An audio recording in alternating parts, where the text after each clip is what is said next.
Hello friends, a big, loving, warm welcome to our channel, Ammu&You.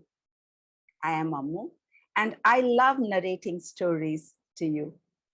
I pick stories that are ageless classics and have been written by master storytellers.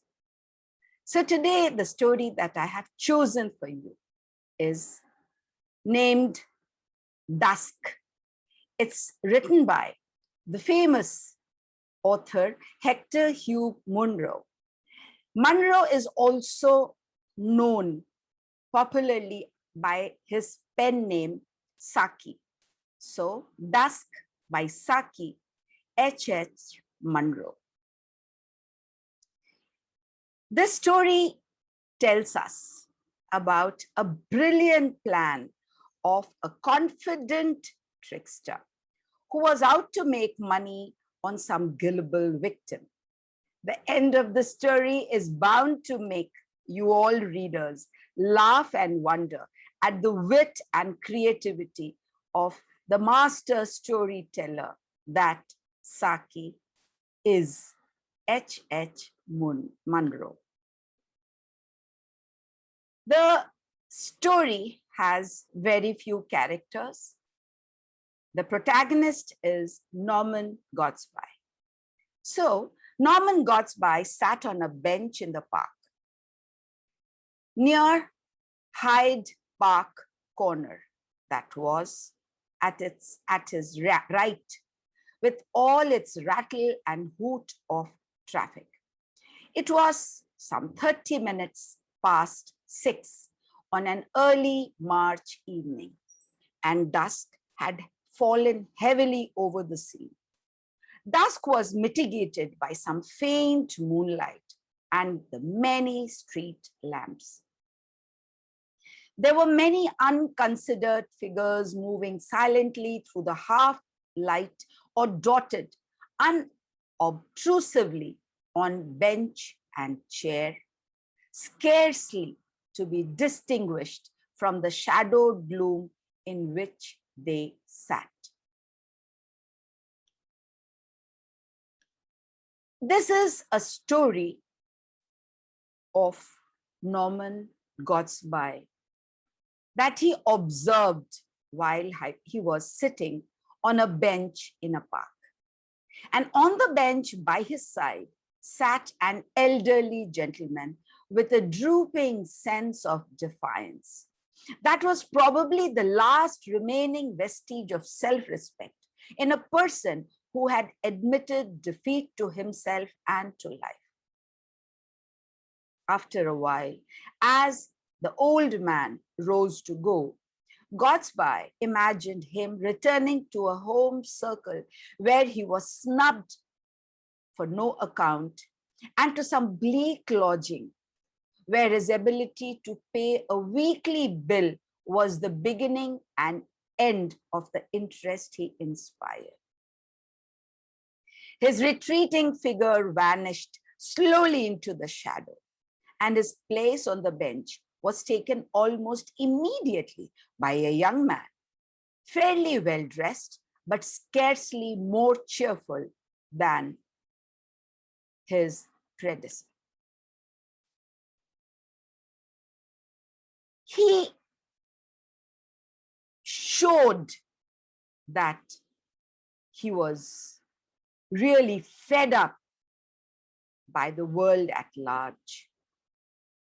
"You do not seem to be in a very good temper," said Gortsby, judging that he was expected to take due notice of the demonstration made by the young man. The young man turned to him with a look of disarming frankness, which put him instantly on his guard. "You wouldn't be in a good temper if you were in the fix I'm in," he said. "I've done the silliest thing I've ever done in my life." "Yes," said Gortsby dispassionately. "I came up this afternoon meaning to stay at the hotel in Berkshire Square," said the young man. "When I got there, I found it had been pulled down some weeks ago, and a cinema theater ran up on the side. The taxi driver recommended me to another hotel some way off, and I went there. I sent off a letter to my people, giving them the address, and then went off to buy some soap. I'd forgotten to pack any, and I hate hotel soaps. Then I strolled about a bit, had a drink at the bar, and looked at the shops. And when I turned my steps back to go to my hotel, I suddenly realized I didn't remember the name or what street it was in. That's a nice predicament for a fellow who hadn't any friends or connections in London. Of course, I can send a telegram to my folks for the address, but they won't get my letter till tomorrow. Meantime, I'm without money, wandering about with 2 pence left over after buying the soap and nowhere to go for the night. There was an eloquent pause after the story had been told. I suppose you think that I've spun you a rather impossible yarn, said the young man presently, with a suggestion of resentment in his voice. Not at all impossible, said Norman judicially. I remember doing exactly the same thing once in a foreign capital. And on that occasion, there were 2 of us, which made it more remarkable. Luckily, we remembered that the hotel was on a sort of canal, and when we struck the canal, we were able to find our way back to the hotel.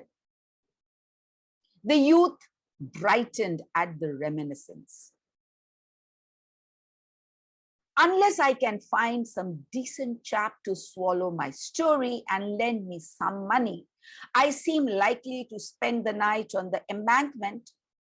I'm glad, anyhow, that you don't think the story outrageously impossible. He threw a good deal of warmth into the last remark, as though perhaps to indicate his hope that Norman did not fall far short of the requisite decency. Of course, said Norman slowly. The weak point of your story is that you can't produce the soap. The young man jumped to his feet and felt rapidly in his pockets. I must have lost it, he muttered angrily. To lose a hotel and a cake of soap on one afternoon suggests willful carelessness, said Gortsby. But the young man scarcely waited to hear the end of the remark. He flitted away down the path, his head held high and jauntily. Gortsby got up to go. After a while, as he did so, an exclamation of concern escaped him. Lying on the ground by the side of the bench was a small oval packet wrapped and sealed. It could be nothing else but a cake of soap, and it had evidently fallen out of the young man's pocket when he flung himself down on the seat angrily. In another moment, Gortsby was scudding along the dusk-shrouded path in anxious quest of a youthful figure in a light overcoat. He had nearly given up his search when he caught sight of the object of his pursuit. On the border of the carriage drive, standing irresolutely.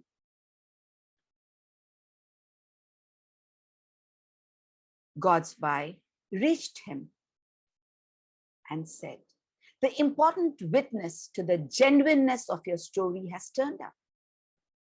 You must excuse my disbelief, but appearances were rather against you, you must admit. But now, if I may offer you the loan of a sovereign to tide you over." The young man hastily removed all doubt on the subject by pocketing the money extended by Norman to him. "Here is my card with my address. Any day of the week will do for returning the money. And here is the soap. Don't lose it again. Lucky thing you finding it, said the youth.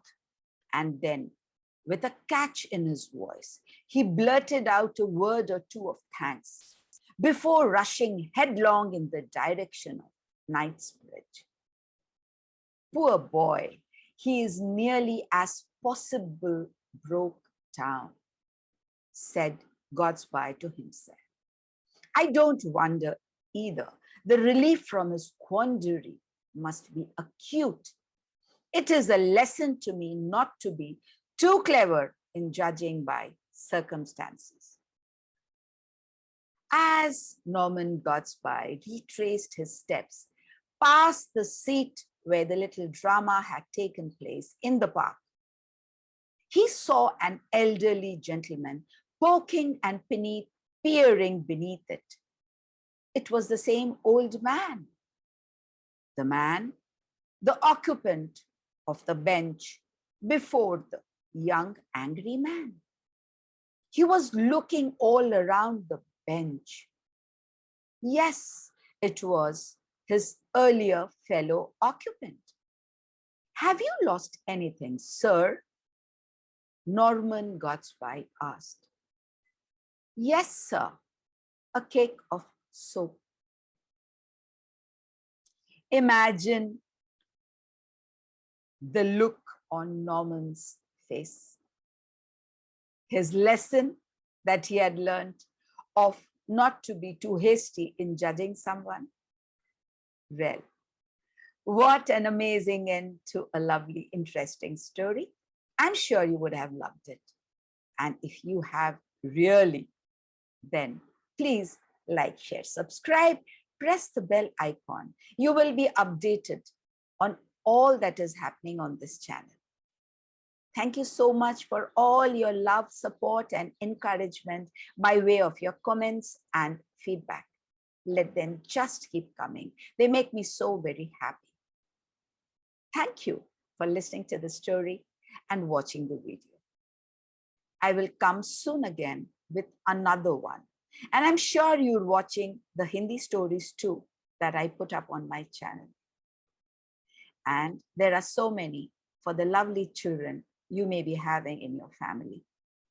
They may all have a look into my channel and enjoy the stories that are so close to my heart. And I pick each one of them with great love and care and present them to you.